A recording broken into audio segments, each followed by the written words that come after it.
Hey, what's up, FaceTube? It's me. Whatever.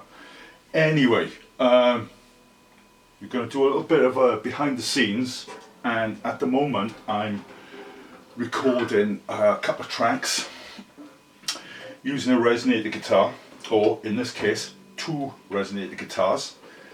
Both look very much the same.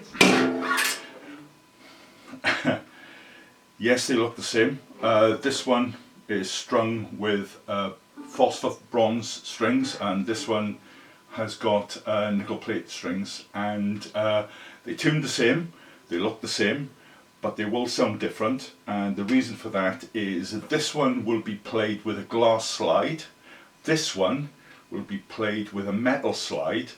And I've already started laying down a couple of tracks, and this is basically a BTS, or behind the scenes. Basically, you're going to get to see how I write and lay down songs and tracks. I've got a guide track sitting on there in Logic, which has already been recorded on the desk. So there's a 32 channel desk running to a 24 track recorder. And what that does is it allows me to mess up and take as many tracks as I like until I get it right. So drums were previously recorded by, I'm not going to mention his name, alright, otherwise he's going to get credit for it, but he was a paid session drummer and a very good one at that. And it was recorded during 1996 in Chelmsford, or near Chelmsford, Colchester. What I'm going to be doing is playing slide guitar, and a bit like this.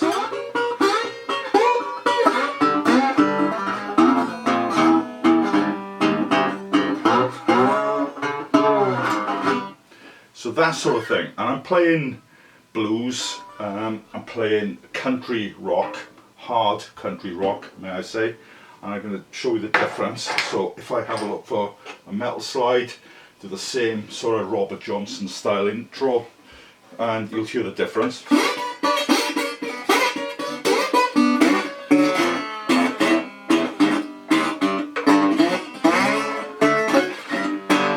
And basically I'm using both guitars with a Fender-esque Strat type guitar in the background, and bass has already been recorded, and like I said, drums recorded, edited, all down, all mixed down.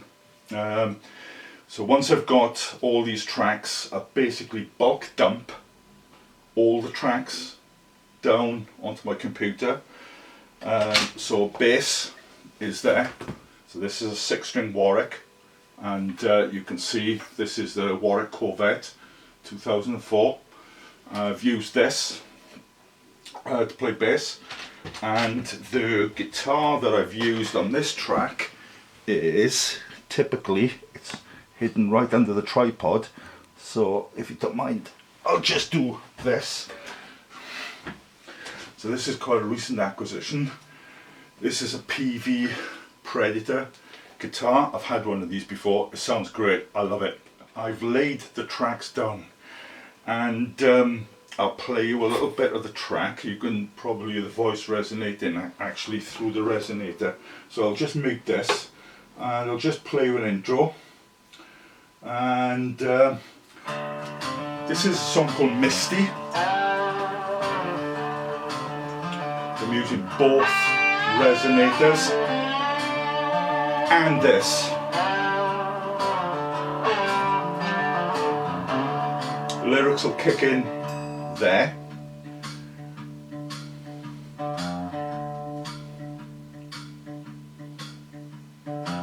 I'll repeat it again and then stop. And then there's the vocals. So how do I write a song? It's interesting. There's many different ways you can write a song. You can start with the lyrics, you can start with the music. I tend to kind of do a bit of both, but probably the last 2 years I've been sticking to the same formula, which is, you know what the timing's going to be like. It's the harder way round because you're not actually writing the words for the music. you're doing it, yeah, you're not producing the music for the words. So the lyrics are quite key. So what I've done is this. I do pretty much a lot of writing and scribbling. I'll just reach for my music stand. And so this is one called Old Nights, Frost Bites. It's a Christmas song. I would have released it this Christmas actually, except for a mark of respect, I'm leaving this till next year actually. But you could probably see I've colour coded all the backing vocals, so which part plays a particular section. Some of it gets written down, scribbles, all sorts of scribbles. And then when I'm happy with it, I get to the typed stage and it sort of starts looking a bit more like that. So once I've got the lyrics, happy with the arrangements, so in this case you go verse, chorus, verse, chorus, verse, chorus, then the bridge, followed by chorus with a solo, which is basically an instrumental, then followed with a chorus that is lyric, and an outro. So once I've got it and the maths kind of stack up, that's how that works. And that's how it works. And it sounds easy. It can be, I guess. It all depends on the level of playability. But you might also see just in shot, I don't know if you can see it, I've got some keyboards here, my keyboard rig's on one side, I've got my mixing desk, I'm in the front room of my house. I like the acoustics, it works well. I use a Neumann. I should mention this actually, and let's see if I just unscrew this off the stand, which is always on the stand, by the way. So I use that. So that's my Neumann TLM 103. Fantastic piece of equipment, and I turn that upside down, have it on the stand, and I've mic'd the guitars up. So that's how this works. Still a long way to go. I've got lyrics for this, I just haven't put them together, and I'm actually working on for a friend on this. I've composed a couple of songs that are meant to be part of a horror film. This is one of three. I've got a couple of other more obscure tracks, sound effects, call it what you like, normally using this. Reverse cymbals, all that kind of stuff. So if you want to see more, let me know and I'll do more of these tutorial series, okay? But this is how I basically structure a song, what I'm using, how I'm using it, where I'm using it. So I'm working on a hard rock, country, blues style, American, US, think deep south. And you've got these guitars nailed, plus that and the bass, although this isn't a traditional American bass. No, I've not used a Fender. No, I've not used a PV bass.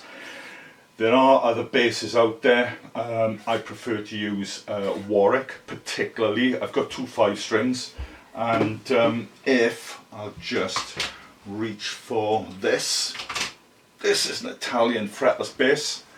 I generally use one of these two, either live or when I'm recording, and that goes for any other studio. So if I do go to the studio, anybody else's studio, I tend to go for the fretless bass, or I carry the Warwick as well.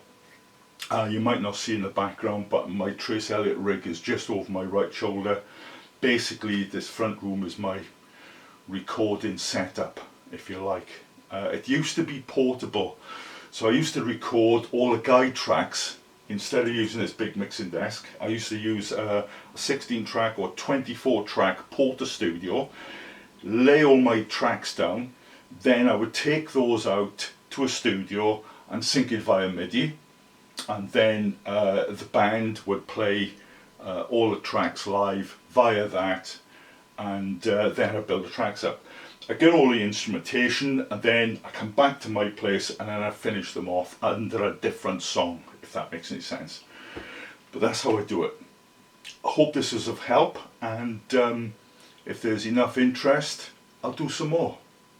Take care for now. Bye.